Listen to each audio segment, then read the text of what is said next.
नमस्कार, मैं हूं आपके साथ दीपक भदौरिया। हमारे खास प्रोग्राम बिग डिबेट में आपका स्वागत है। मध्य प्रदेश की सियासत में एक बार फिर से बयानों को लेकर सियासत हो रही है। राहुल गांधी के बयान को लेकर नरोत्तम मिश्रा ने सवाल खड़े कर दिए हैं। इसी पर चर्चा करो, उससे पहले देख लेते हैं रिपोर्ट। जुबान से निकली हर एक बात सियासत में कुछ का कुछ मतलब निकालती है।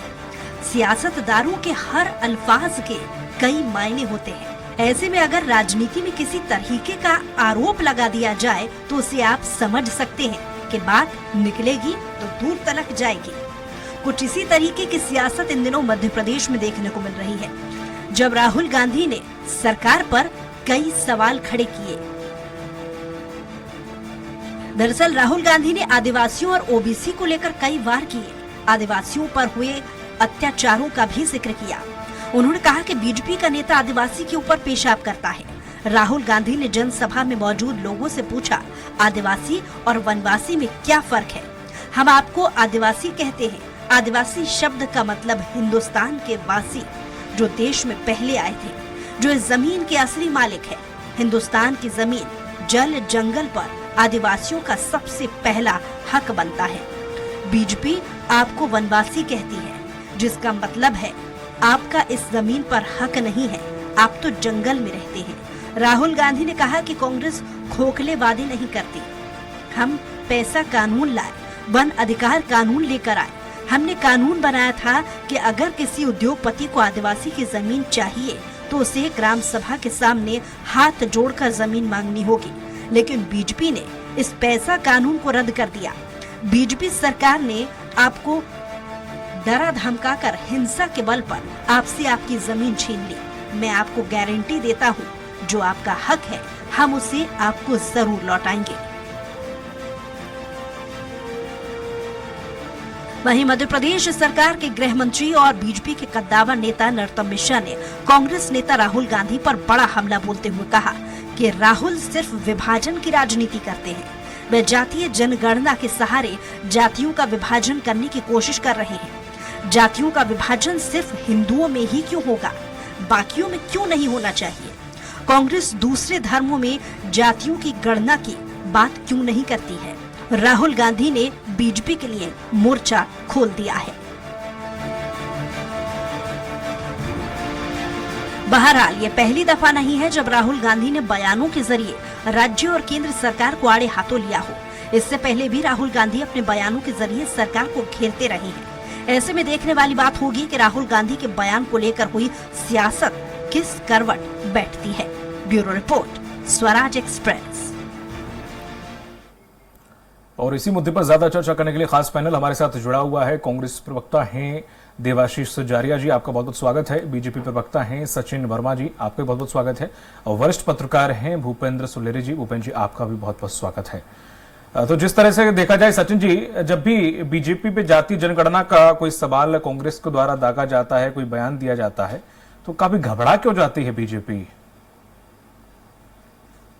देखिए, भाजपा कभी भी किसी भी चीज से घबराती नहीं है और हमेशा फ्रंट फुट पे खेलते हैं हम लोग। तो देखिए, कांग्रेस जो है उल्टा वो जो है पिछड़ा वर्ग की हमेशा विरोधी रही है। 1978 में जनसंघ की सरकार ने जो था वो जो मंडल कमीशन की का गठन किया था।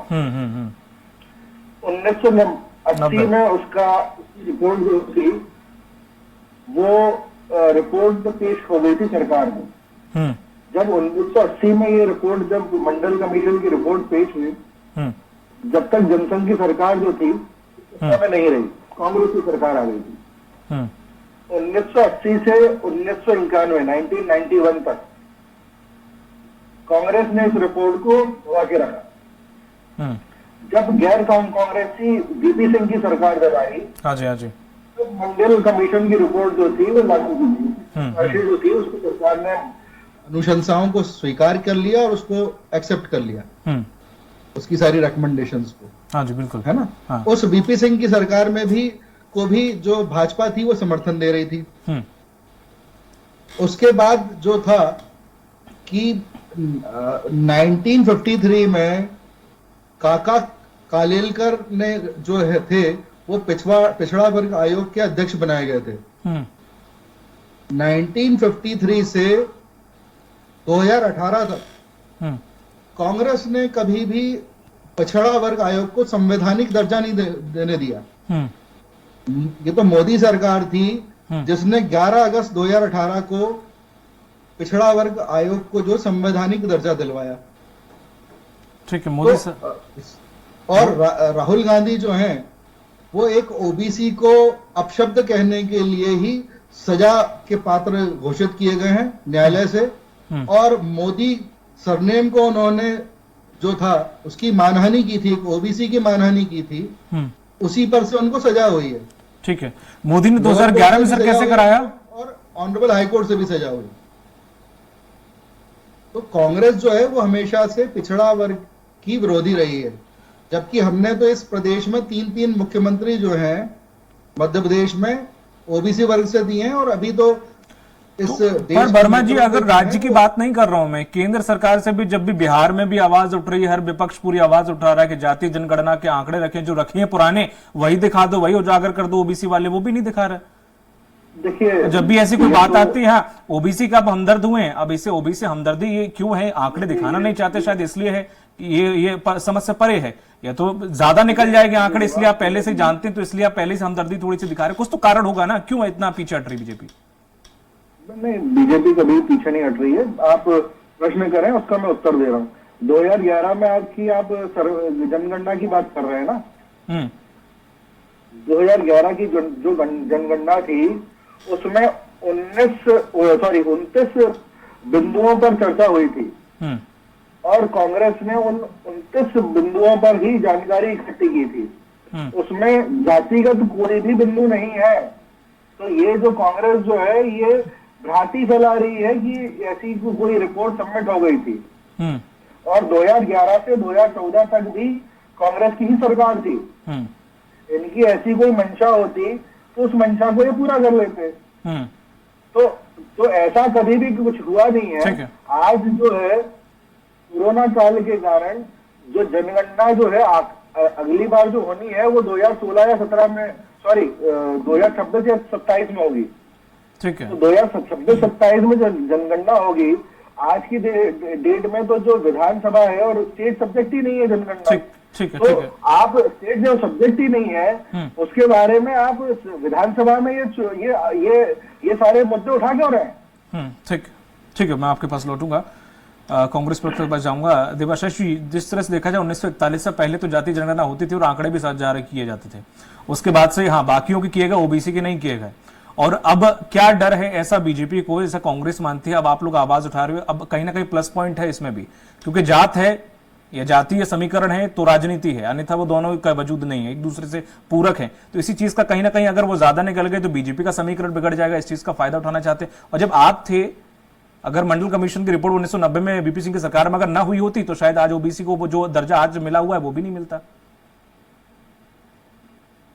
देखिए, पहली चीज तो ये कि देश में जो जाति है वो सच्चाई, इसको कारपेट के नीचे छुपा देने से सच्चाई छुप नहीं जाती।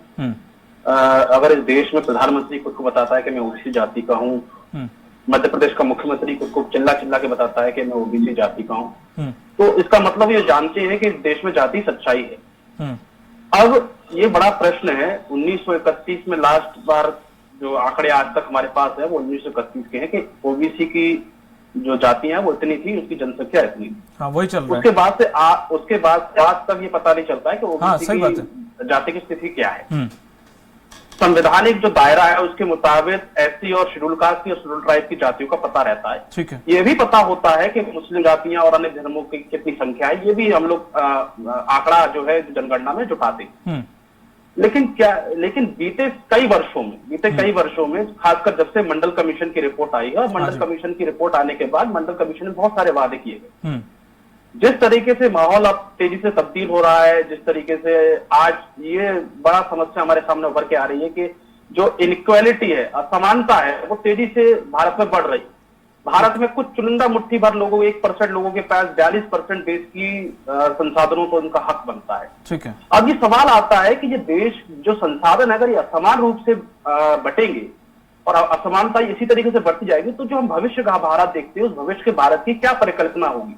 क्या इस तरीके से भारत को एकजुट रखा जा सकता है? क्या तो उसके लिए ये पता होना चाहिए, कोई भी बीमारी का जब इलाज करना होता है तो ये पता तो होना चाहिए कि बीमारी की जड़ क्या है। नहीं, बिल्कुल सही बात है। बीमारी कहाँ कहाँ फैली हुई है। तो इसलिए कांग्रेस पार्टी ये मांग कर रही है कि ठीक है, सामाजिक, राजनीतिक, अन्य कारणों से ये बात सामने निकल के नहीं आ पाई। देवाशीष जी, कई सवाल मेरा ये भी है कि जब 2011 की जनगणना के आंकड़े आए तो आपने ओबीसी के आंकड़े क्यों नहीं जारी किए थे?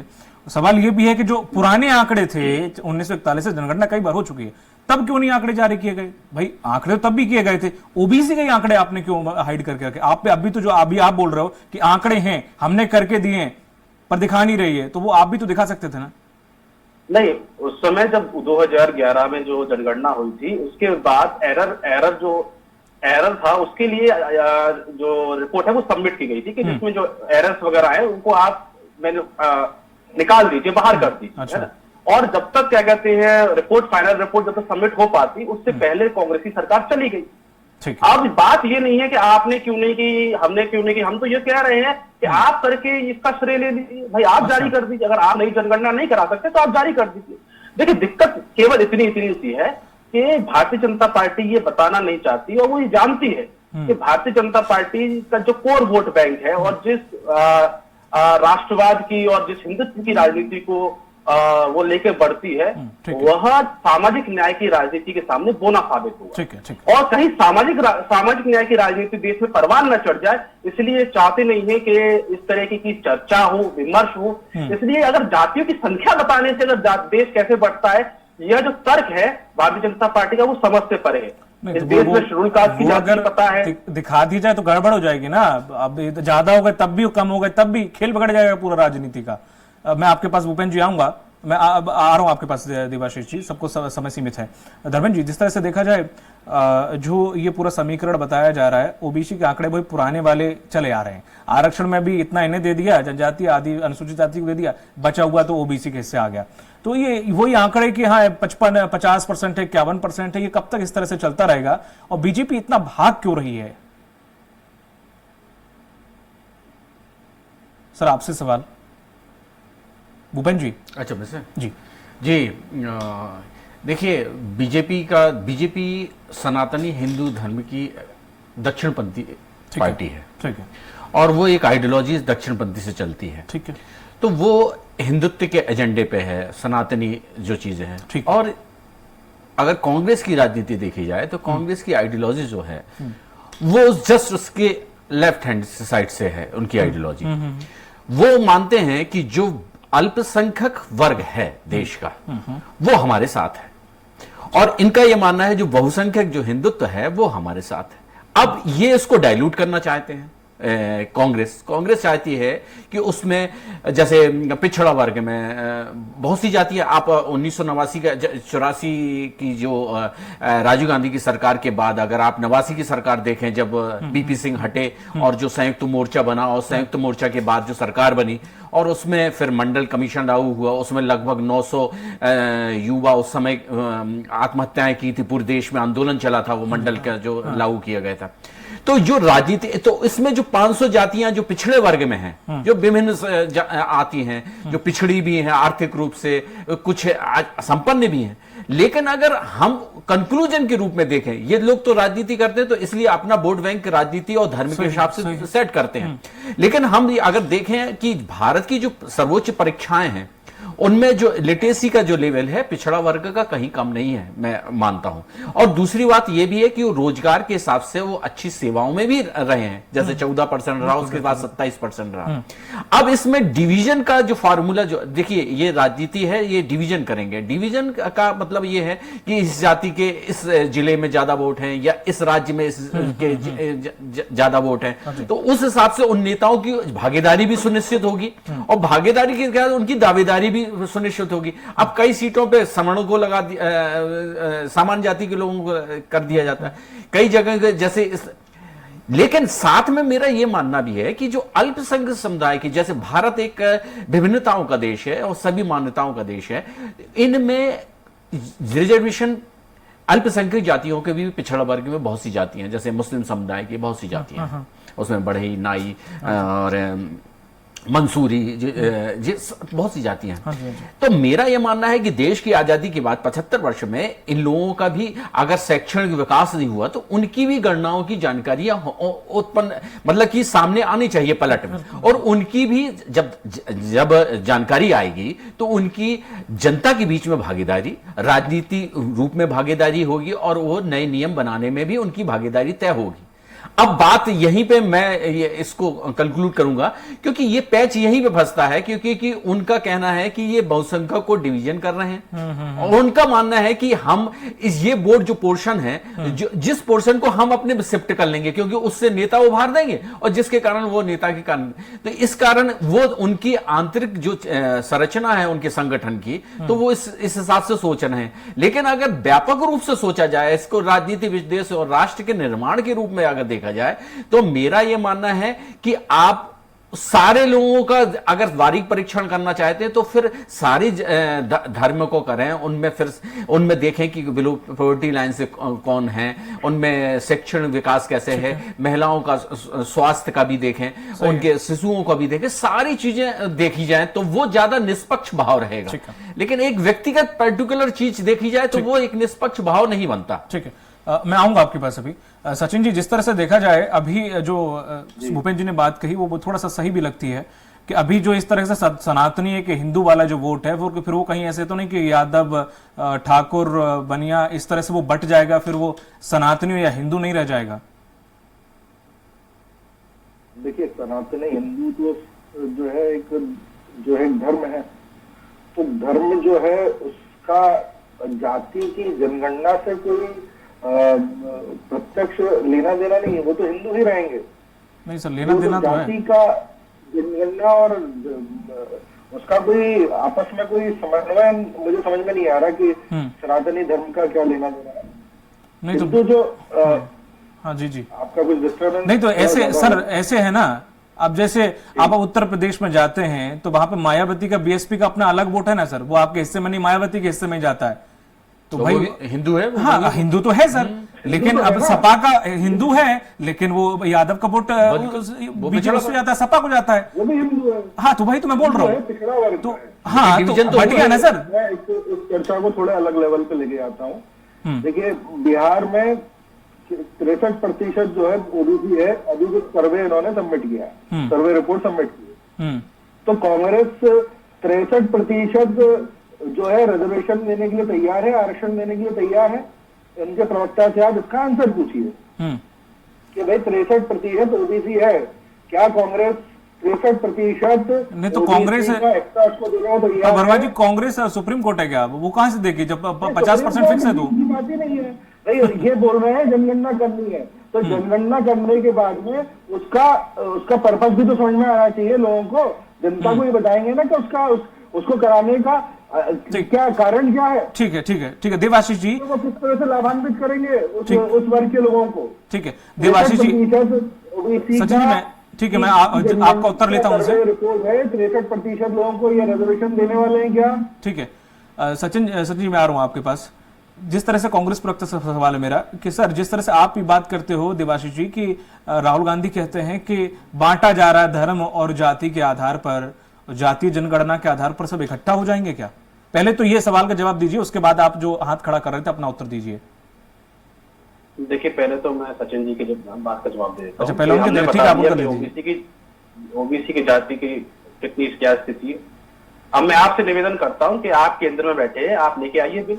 सुप्रीम कोर्ट का जो आदेश है उसको ओवरराइड करने के लिए बिल लेके आइए। कांग्रेस पार्टी और पूरा विपक्ष इंडिया दल आपका साथ देगा, पहली चीज तो ये। और साथ साथ में केवल बिहार में ही क्यों, पूरे देश की जाति जनगणना करा के जो आपको मुनासिब लगे, जो इन वर्गों का हक अधिकार है, आप उनको दे दीजिए। किसी के हर अधिकार अगर उसको मिल जाए तो इसमें किसी को दिक्कत क्या होती है? नहीं तो आप उन्हें अगर 60% उनकी 60% है तो आप उन्हें दे देंगे, बाकी कहां जाएंगे? विधानसभा के चुनाव में ये कोई मतलब नहीं। देवाशीष जी, उनकी आबादी 60% है, अगर आप उन्हें 60% करवा देंगे, चलिए ठीक है, केंद्र में आप आ गए, आप ले आए कोई बिल, बाकी कहां जाएंगे फिर? मैं बता रहा हूँ ना, एक मिनट में सचिन जी, अगर आप मुझे सचिन जी उनका समय था, वो नहीं बोले, निवेदन है प्लीज मुझे जवाब दे देंगे। सचिन जी मैंने आपको इंटरप्ट नहीं किया, बीच में आपने इंटरप्ट किया। आप देख देखिए, मैं बिहार ही आ जाता हूँ, बिहार में आ जाता हूँ, ठीक है, आप बिहार में आ जाइए। नहीं मध्य प्रदेश में सर, बिहार में समीकरण डाल बिहार का, बिहार नहीं, बिहार से मैं केवल अच्छा ठीक है, पूरा देश के स्तर पे ले रहे हैं आप, ठीक है ठीक है ठीक है, एग्जाम्पल ड्रॉ कर रहा हूं। ठीक ठीक ठीक। आप बताइए कि जो सवर्ण की जो सवर्ण जातियां हैं उनकी वहां पर स्थिति क्या है? 15% आया जातिगत जनगणना, ठीक है। ईडब्ल्यूएस का आरक्षण कितना है? 10%। आप बताइए सवर्णों में ईडब्ल्यूएस का 10% होंगे क्या? बताइए आप मुझे। तो यही तो पूछ रहा। और जो आबादी 50%, 60% आबादी है, उसको 27% आरक्षण मिल रहा है। क्या ये अनुकूल है? क्या ये जो बराबरी की सिद्धांत की हम बात करते हैं, अच्छा, जस्टिस की हम बात करते हैं, क्या ये फेयर है? क्या अच्छा ऐसे तो ठीक है, यह सवाल तो उठेगा। हम इन सवालों से देखिए, ठीक है, नहीं देवाशीष जी एक मिनट, 77 साल हो गए, 80 साल हो गए, 70 देवाशीष जी, संविधान को देवाशीष जी, हम लोग सुन कितने तो समय लीजिए। तक इन सवालों से बचते रहेंगे? नहीं ठीक है, चलो अच्छा मान लेते, आपने अभी बताया कि फेयर नहीं है, अगर उनकी 70% है फिर आप कैसे फेयर करोगे? भाई जिसकी जितनी संख्या हमारी उसकी इतनी हिस्सेदारी। अच्छा क्योंकि वोट ज्यादा, भाई हिस्सेदारी की बात हो रही है, क्योंकि वोट ज्यादा, 70% दोगे। जिसकी जनसंख्या, देखिए आप ये बताइए, जब जैसे ही आंकड़े आएंगे ये तो पता चलेगा ना कि किस जाति का। तो फिर जाति धर्म की बात क्यों करते हो देवाशीष जी? फिर जाति धर्म की बात क्यों करते हो? मैं दीपक जी, मैं आपका जवाब देता हूँ। एक मिनट। जब आप वुमेन एम्पावरमेंट की बात करते हो, महिला सशक्तिकरण की बात करते हो, तो आप क्या करोगे? एक मिनट जवाब दो। आप महिला सशक्तिकरण की बात करते हो तो क्या पता करोगे पहले इस देश में महिला आबादी कितनी है? ठीक है, देवाशीष जी समय चूंकि कम है, संक्षेप में बहुत जल्दी मुझे जवाब दे दीजिए। आप जब आदिवासियों की बात करोगे, आदिवासियों को उत्थान करना है तो उनकी जनगणना भी कराओगे, पता करोगे। आप जब दलितों के उत्थान की बात करोगे तो उनके बारे में भी पता करोगे, इन संसाधनों में कैसे। तो जब ओबीसी का भी उत्थान करना है, पिछड़ी जातियों का भी उत्थान करना, तो ये तो पता होना चाहिए कि वो कितनी जनसंख्या में। ठीक है, ठीक है, क्या गलत है भाई? ठीक है देवाशीष जी। भूपेन सर, सचिन जी माफ कीजिए, समय कम है, भूपेन जी को समय कम मिला। 5 सेकंड में समय दे दीजिए बोलो सर, 5 मिनट है ही नहीं, 5 मिनट डिबेट खत्म हो जाएगी। हाँ आपको सेकंड लेना चाहे, ठीक है ले लीजिए। देखिए, इंदिरा गांधी ने एक नारा दिया था, जात पे ना पात पे, इंदिरा के बात पे मोहर लगेगी हाथ पे। तो इंदिरा गांधी ने तो जात और पात के को हटाने का नारा दिया था। ठीक है। तो आज जो कांग्रेस है, जो अपने आप को इंदिरा जी के सिद्धांतों पे चलने वाली कांग्रेस बताती है, तो आज क्या वो सिद्धांत गौण हो गए हैं? ठीक है भूपेन जी, अब आपसे सवाल है क्योंकि समय बहुत कम बचा है, माफ कीजिए सचिन जी। जिस तरह से ये अभी कांग्रेस जाति धर्म इनकी बात मत करो, और जो जातियां हैं पिछड़ी जातियां, उनको पिछड़ी जातियां बोलो मत, बराबर का दर्जा दो। जब सब कुछ बराबर का चाहिए तो फिर ये जाति बात जनगणना इन सब क्यों? और बल्कि देवाशीष जी की बात मुझे बड़ा थोड़ा अजीब लगी। अगर वो मान लो उनकी 60 या 70% है आबादी, चूंकि वोट बैंक ज्यादा है तो हम दे देंगे उन्हें 70%, हम सुप्रीम कोर्ट के खिलाफ भी कानून ले आएंगे और पारित उसको बदल देंगे, फिर बाकी कहां जाएंगे? देखिए, जाति संघर्ष बढ़ेगा। आरक्षण की मुख्य परिभाषा यही है, उस शब्द का शाब्दिक अर्थ भी है आधन रक्षण। ऐसे लोगों को जो लोग पीछे हैं उनके लिए आरक्षण देना। देश के 75 साल आजादी के हो गए हैं। आजादी के बाद आरक्षण की जो उन्नति हुई है, वो मैं ये नहीं कहता कि आरक्षण नहीं हटा देना चाहिए, लेकिन आरक्षण होना चाहिए। लेकिन आरक्षण की ये भी तो तय करनी चाहिए कि उन्हीं को आरक्षण मिल रहा है जो ऑलरेडी आरक्षण ले रहे हैं। तो समानता आएगी कहां पे समाज में?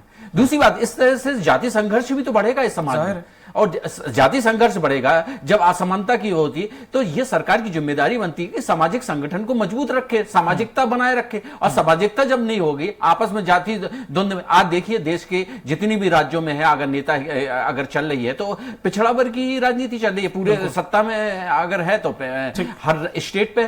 तो ये तय करना पड़ेगा कि सामाजिक सरोकार भी उनको पूरा करना पड़ेगा। एक सिर्फ ये नहीं कि हम सत्ता के लिए जाति डिवीजन कर दें, आरक्षण की तय करना पड़ेगा कि आरक्षण जो एक बार ले चुका है उसको दोबारा नहीं मिलना चाहिए। मेरा एक व्यक्तिगत मेरा कहना, क्योंकि जब तक समानता के अंतिम पंक्ति का व्यक्ति अगर मुख्य पंक्ति में नहीं आएगा तो कैसे होगा? और अगर वही व्यक्ति लेता जाएगा जिसके पास संसाधन है, तो और ऐसी शैक्षिक उसकी खुद इच्छा होनी चाहिए कि आज मैंने इस समाज से आरक्षण शासकीय लिया है। और हमको ऐसा समाज बनाने की कल्पना करनी चाहिए इन राजनेताओं को, इन राजनीति पार्टियों को, कि वो स्वेच्छा से कहे कि आज हम आरक्षण नहीं लेंगे और हम अपने इस बंधु को देंगे और ये आगे बढ़े।